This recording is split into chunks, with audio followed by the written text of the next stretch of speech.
Bonjour à toutes et à tous et bienvenue aux 13h de ce mercredi 22 janvier 2025. Voici le sommaire.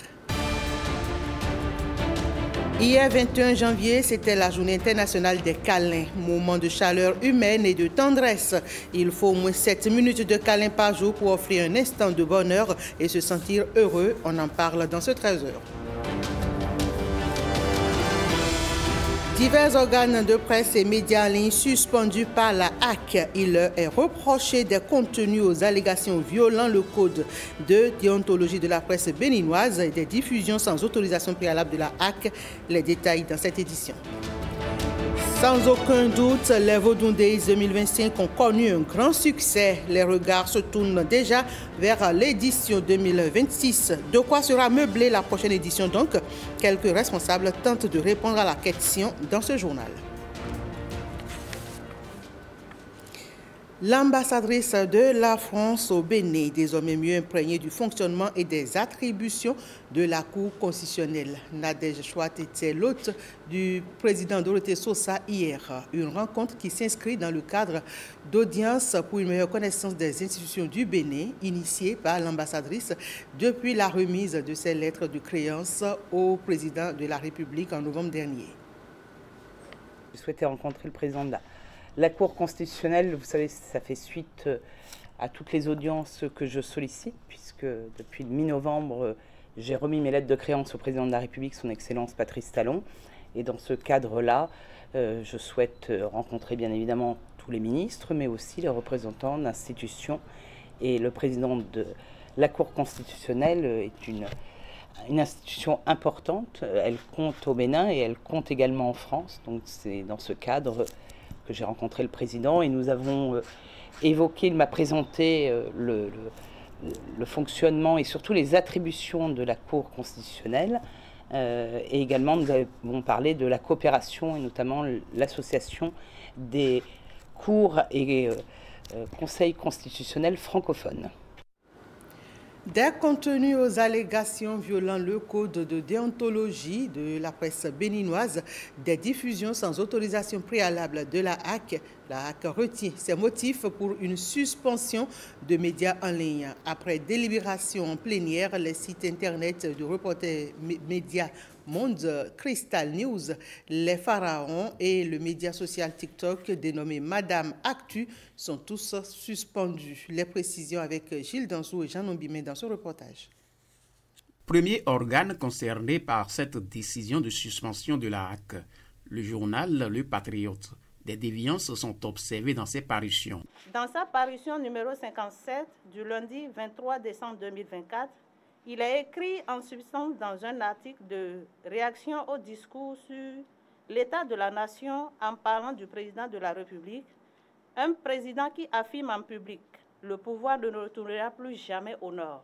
Dans sa parution numéro 60 du lundi 13 janvier 2025, il affirme dans l'éditorial du jour à propos de l'attaque terroriste qui a endeuillé le pays le mercredi 8 janvier 2025 que soit le commandement militaire était en fait à Ouidah et a banalisé l'attaque, ou carrément les terroristes bénéficient de complicité au sein de la hiérarchie militaire. La plénière, après en avoir délibéré, décide. Article 1er. Le journal Le Patriote est suspendu jusqu'à nouvel ordre, ainsi que son site pirate. Deuxième organe, l'Audace Info. Manquement grave au respect des règles déontologiques. Les écrits du quotidien L'Audace Info contiennent des allégations mensongères qui discréditent des personnes visées et portent atteinte à leur honneur et à leur considération.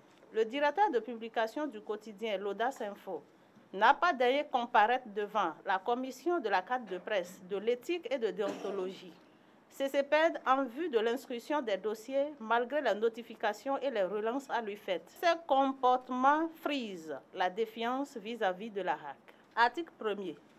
Le quotidien L'Audace Info est suspendu jusqu'à nouvel ordre. D'autres médias en ligne sont concernés. Que des contenus médiatiques sont abondamment diffusés sur les sites internet non autorisés dénommés Reporter Média Monde, Crystal News, les Pharaons et le média social TikTok dénommé Madame Actu et ont fait l'objet de nombreuses plaintes.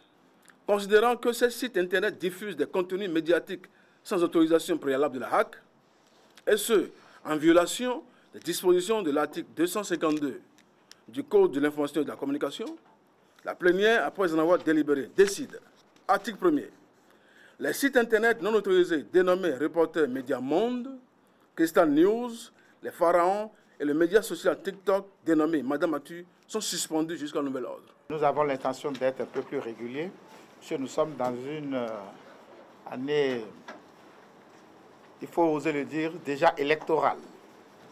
Et avec les défis qui sont les nôtres, nous n'avons pas l'intention de flancher. Notre main ne tremblera pas. Et comme je l'ai dit, j'avais dit que nous allons ramener l'église au milieu du village, mais un ami bien avisé m'a dit que peut-être il va falloir que je parle plutôt pour que tout le monde me comprenne que nous allons mettre le legba au milieu du village. Alors la HAC veille au grain. Parlons éducation avec ce geste d'accompagnement des efforts du gouvernement dans le domaine de l'éducation dans le Koufo. La société Palutech relève Sarl met à la disposition des écoles du département 250 tables et bancs pour permettre aux apprenants d'acquérir le savoir dans de meilleures conditions. Le reportage est signé Évariste Zomanhou et Samirat Tchabimani. 250 tables et bancs au profit de l'éducation dans le Koufo de la part d'une société dont le directeur reste reconnaissant envers le Koufo, sa terre natale. Si nous venons aujourd'hui avec des tables bancs, c'est pour essayer de contribuer un tant soit peu à ce manque. Je ne vais pas dire criard, parce que quand je vois l'effort du gouvernement béninois, cet effort est à saluer. L'initiative est bien accueillie dans le département qui fait face à un manque en matière de mobilier dans les écoles et collèges. Nos sincères gratitudes à l'organisation qui a pensé aux enfants du Koufo. Nous voudrions prier les donateurs que cette action ne s'arrête pas en si bon chemin. Au nom de tous les parents du Koufo, nous vous disons encore une fois merci. Et nous allons prier pour vous, pour que cette générosité puisse contaminer d'autres natifs et nantis que nous connaissons. L'État ne peut pas tout faire, et que les communes ne peuvent pas tout faire, et que vous, qui constituez le troisième pied, vous avez un rôle important à jouer. Et aujourd'hui, vous êtes encore venus avec les bras bien chargés. Le Talban, durant ce Talban, c'est beaucoup de choses pour nous. La société Palutech accompagne les hôpitaux du Bénin et même ceux de la sous-région ouest africaine dans la qualité des soins de santé à travers la fourniture de meilleures technologies d'équipements médicaux, des produits chimiques et réactifs de laboratoire. La cellule de lutte contre la fraude douanière vient de mettre aux arrêts le chef de brigade.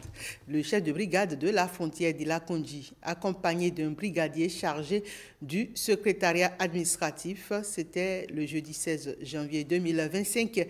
Ils ont été présentés au procureur spécial de la Cour de répression des infractions économiques et du terrorisme. Plus de détails avec Fifame Atadidiokoundé.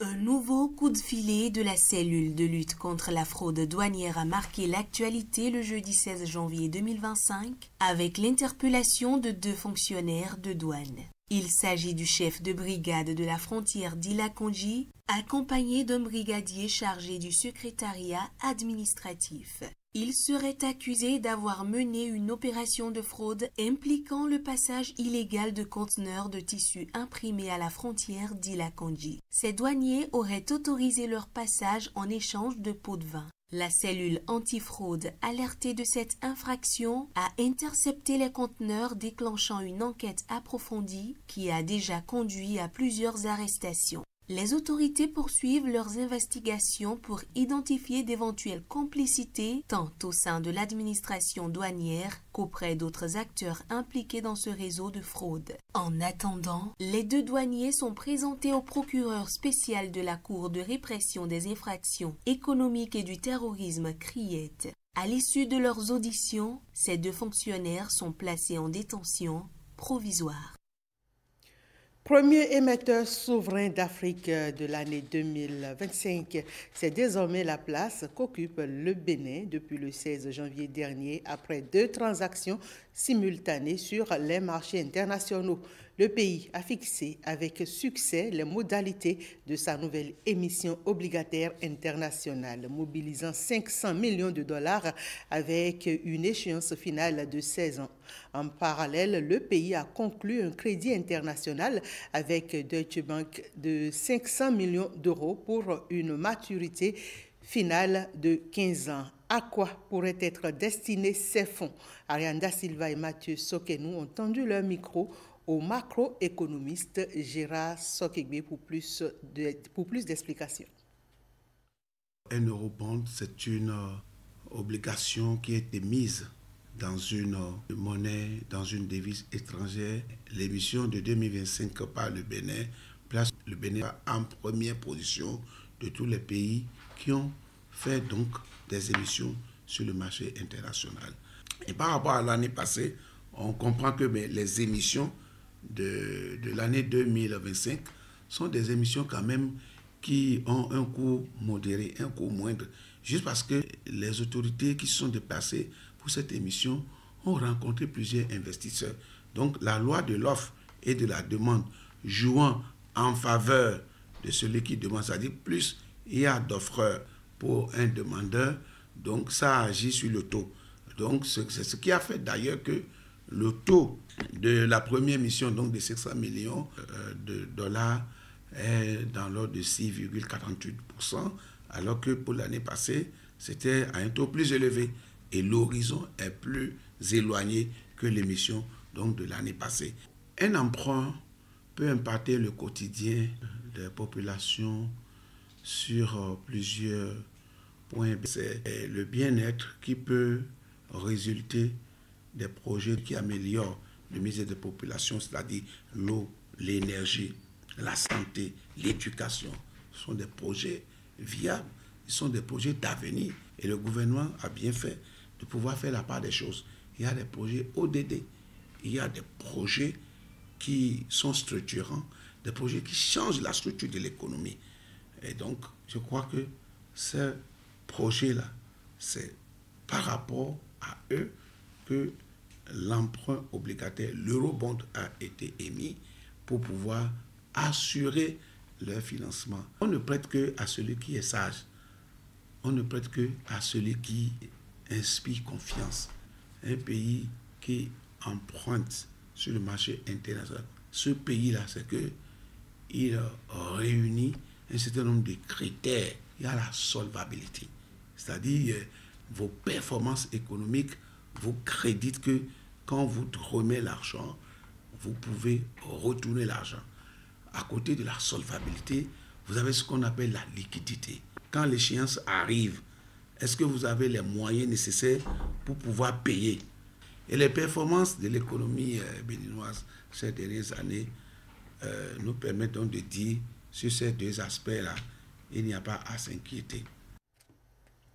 La sécurité des patients demeure une priorité pour l'autorité de régulation du secteur de la santé, l'ARS. L'ARS agit donc pour renforcer les pratiques au sein des établissements sanitaires. À Parakou, un atelier de formation a rassemblé des formateurs venus de plusieurs départements. Plus de précisions dans ce reportage signé Alexis Asogba et Enoch Rumpati. La sécurité des patients est aujourd'hui un enjeu majeur de santé publique à travers le monde. Garantir la sécurité des patients et améliorer la qualité des soins. L'ARS, l'autorité de régulation du secteur de la santé, agit concrètement avec un dispositif national. Après son lancement, l'ARS forme des experts. Ceux qui sont là avec nous vont recevoir une formation pour les rendre compétents, de pouvoir accompagner des comités qui ont été formés déjà dans chacun des établissements de santé, qu'ils soient publics ou privés, pour que localement, dans chaque établissement, cette équipe suive la mise en place du dispositif et son activation pour que, dans un délai de 6 mois, les acteurs et les utilisateurs de services commencent déjà à sentir le changement qui qui est impacté. Au nombre de 150, ces formateurs viennent des départements du Borgou, de la Liborie, de la Takora et des collines. Ils auront pour mission de transmettre leur savoir aux professionnels des établissements publics et privés. Nous sommes réunis autour des directeurs départementaux et en même temps certains médecins-chefs des communes. À leur tour, ils vont essayer de partager les informations avec les agents sur le terrain et au niveau des hôpitaux et au niveau des établissements de santé de premier contact. En collaboration avec le ministère de la Santé, l'ARS ambitionne de renforcer l'offre de soins à l'échelle nationale. Chaque jour, des milliers de citoyens font confiance à nos établissements de santé. Et il est de notre devoir de garantir qu'ils reçoivent des soins dans un environnement sûr, humain et efficace. À vous participants, cette formation intervient au bon moment pour permettre déjà à toutes les équipes de continuer à assurer le déploiement du dispositif pour la sécurité des patients. Cet atelier de 5 jours s'inscrit dans un projet d'envergure pour moderniser le système de santé et mieux protéger les patients. Un nouveau projet voit le jour à l'université d'Abomey-Calavi. Il s'agit du projet Valpires, valorisation des résidus d'ananas pour l'autonomie énergétique et la gestion de la fertilité des sols, comme l'indique son intitulé. Il a pour objectif de développer une autonomie énergétique durable au Bénin, tout en valorisant les résidus d'ananas pour une agriculture respectueuse de l'environnement. Le projet a été lancé hier mardi 21 janvier 2025. Mathieu Sokenou, Ariane Da Silva, pour plus de précisions. L'ananas pain de sucre du Bénin en vedette à la 6e exposition internationale d'importation de la Chine à Shanghai. Nous étions en novembre 2023. Le fruit, issu de la production agricole du Bénin, connaît un véritable succès. Pour davantage satisfaire ce marché, l'extension de la production reste un défi majeur. La gestion des résidus aussi. À l'université d'Abomey-Calavi, un tout nouveau projet se met en place pour aider à la valorisation de ces résidus d'ananas pour l'autonomie énergétique et la gestion de la fertilité des sols. Il s'agit du projet Valpires. Pour les résidus au champ, vous avez une estimation de 170 000 tonnes par an qui ne sont du tout pas gérées ou presque pas, qui sont brûlées. Nous avons en fait optimisé des technologies qui existent déjà pour produire donc de biogaz et ainsi donc aider nos unités de transformation pour une autonomie énergétique. Et aussi les ménages agricoles aussi impliqués vont pouvoir utiliser ce gaz-là pour les besoins domestiques. Nous avons dit que nous allons optimiser en fait les technologies pour développer de fertilisants organiques à base de ces résidus-là que nos producteurs peuvent utiliser pour améliorer leur fertilité des sols, donc pour produire de façon durable. Le projet Valorisation des résidus d'ananas pour l'autonomie énergétique et la gestion de la fertilité des sols pourrait aussi être une niche d'opportunités pour les étudiants de l'école polytechnique d'Abomey-Calavi. Grâce à Valpires, nos étudiants auront accès à des bourses de formation et à des opportunités de recherche appliquées, tout en profitant d'équipements scientifiques de pointe qui renforceront considérablement les capacités de nos laboratoires. Le projet Valpires a une durée de vie de 5 ans et va s'achever en septembre 2029. Saviez-vous que pour se sentir heureux, il est nécessaire de faire au moins 7 minutes de câlins par jour ou 4 câlins par jour? Les estimations varient selon les experts. Savez-vous également que les câlins sont même indispensables à la survie des bébés? Chaque année, le 21 janvier marque la Journée internationale des câlins, un moment dédié à la chaleur humaine et à la tendresse. Chenia Lafouda Moussi Agboka et Igor Ayosso nous donnent dans ce reportage plusieurs raisons de la célébrer et de l'adopter tous les jours. Les câlins, ça fait du bien et ça ne coûte rien. En donner ou en recevoir, ce geste de tendresse rend plus en forme et moins stressé.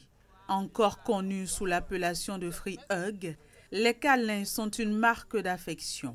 En plus de rendre heureux, le câlin calme l'angoisse et contribue également à faire baisser la tension artérielle. Il est à la fois bon pour la santé et le moral, car favorise la sécrétion d'ocytocine, l'hormone liée à l'empathie, à l'attachement et à l'amour. La journée du 21 janvier y est donc consacrée chaque année pour rappeler l'importance d'y recourir. Et pour connaître l'origine de la journée des câlins, il faut remonter en 1989, année au cours de laquelle le mouvement est né aux États-Unis.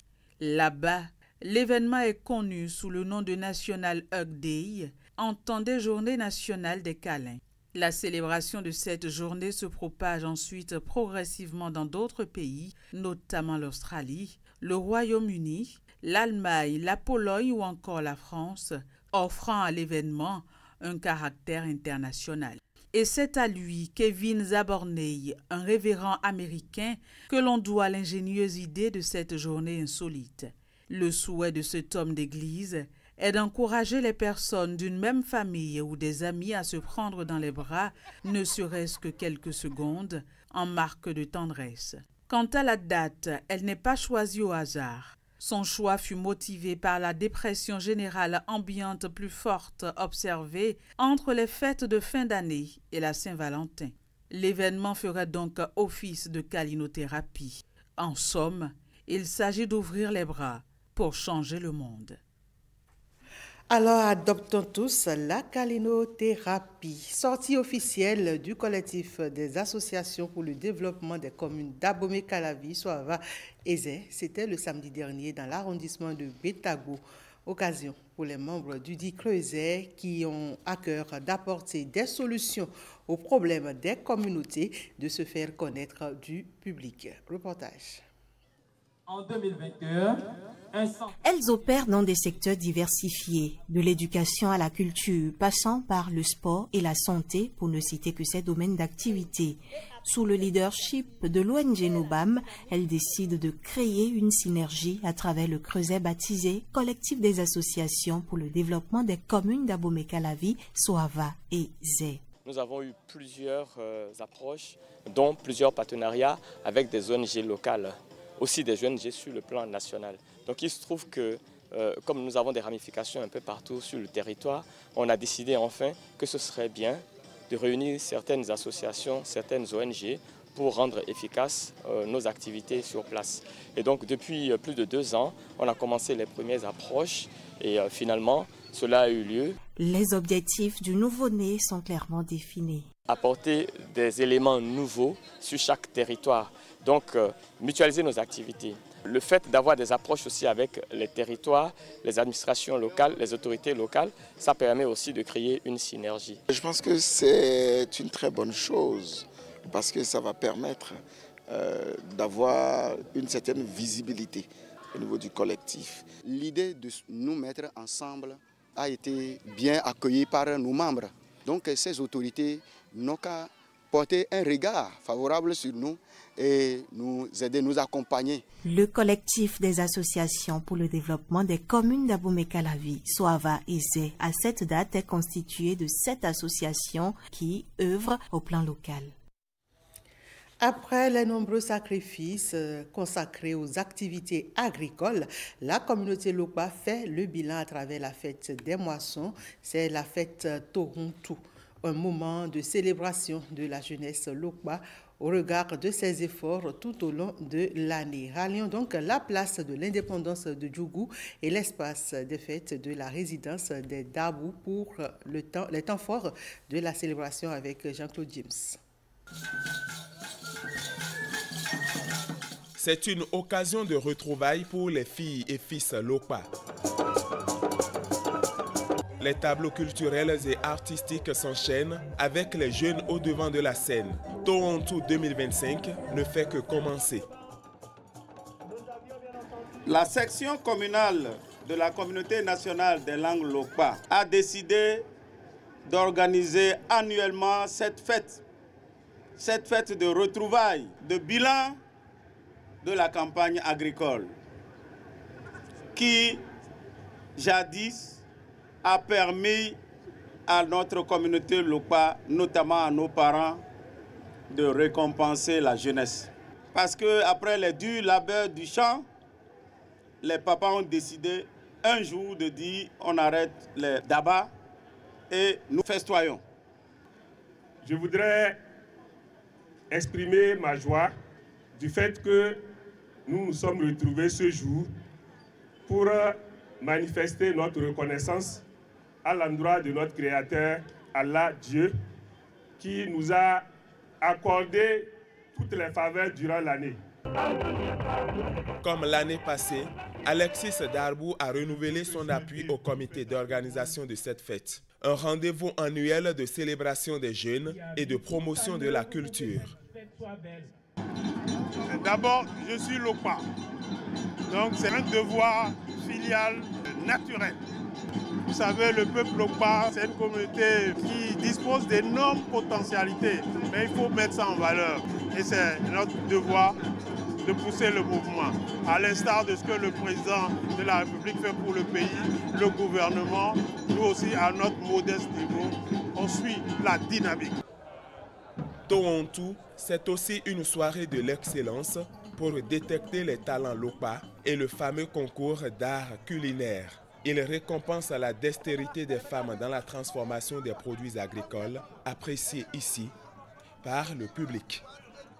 Après la réussite de la première édition des Vodou Days à Ouida, une question revient déjà sur les lèvres des participants et de ceux qui n'ont pas pu effectuer le déplacement de Ouida 2024. De quoi sera meublée la prochaine édition? Quelques responsables à l'organisation jettent déjà les bases. Regardez tout autour de vous. Comme moi. Regardez, regardez. Ne regardez pas avec vos yeux, mais avec vos cœurs, le cœur. Car l'a dit l'autre, le sage. Quand on ferme les yeux, on voit beaucoup mieux.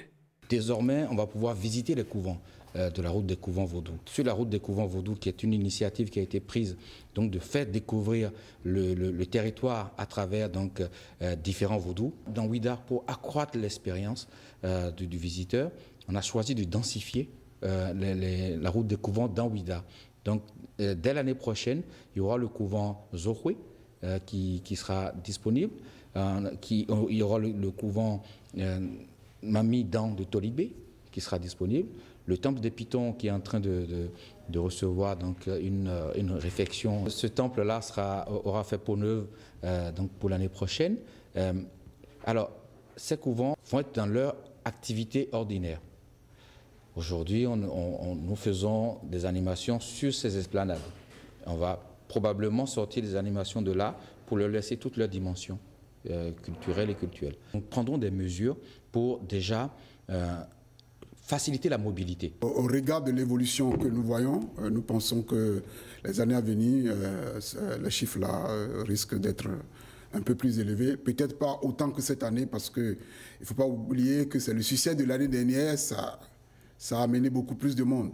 Cette année, ceux qui ne sont pas venus vont essayer de venir aussi. L'expérience va se poursuivre. Donc on pourra aller sur le site internet, on aura des communications régulièrement de façon à ce que ce bébé qu'on a fait naître grandisse de façon cohérente et qu'on soit tous collectivement fiers de ce qui a été mis en place par les autorités.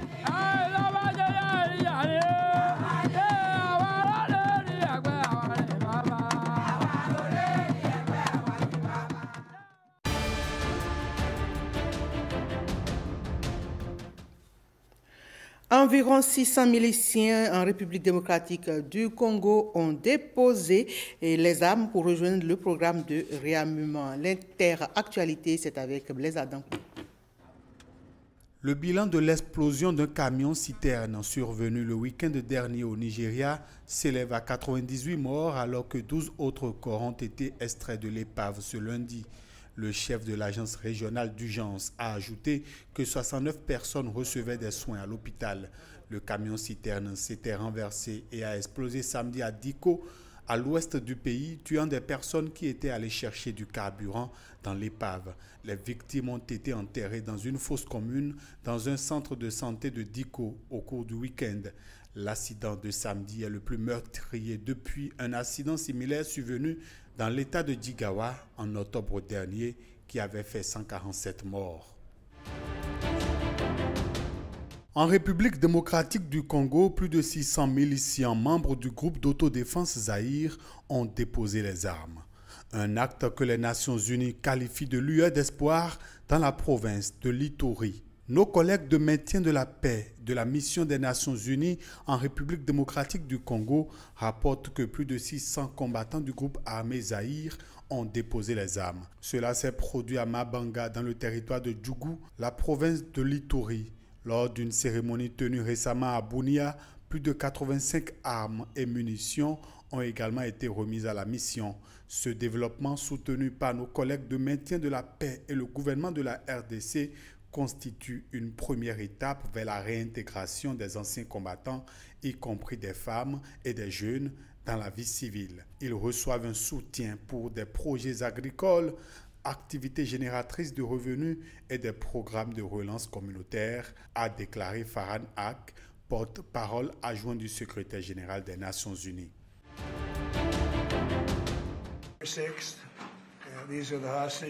À peine intronisé, le président américain Donald Trump a paraphé un décret visant à retirer les États-Unis de l'Organisation mondiale de la santé OMS, un organisme qu'il avait par le passé vivement critiqué pour sa gestion de la pandémie de Covid-19. L'OMS nous a escroqués, a-t-il laissé entendre en signant ce décret quelques heures seulement après avoir été investi, justifiant ce retrait par l'écart de contributions financières américaines et chinoises. Dans ce test, il exhorte les agences fédérales à suspendre le transfert futur de tout fonds, soutien ou ressources du gouvernement des États-Unis à l'OMS et les enjoint à identifier des partenaires américains et internationaux crédibles capables d'assumer les activités précédemment entreprises par l'OMS.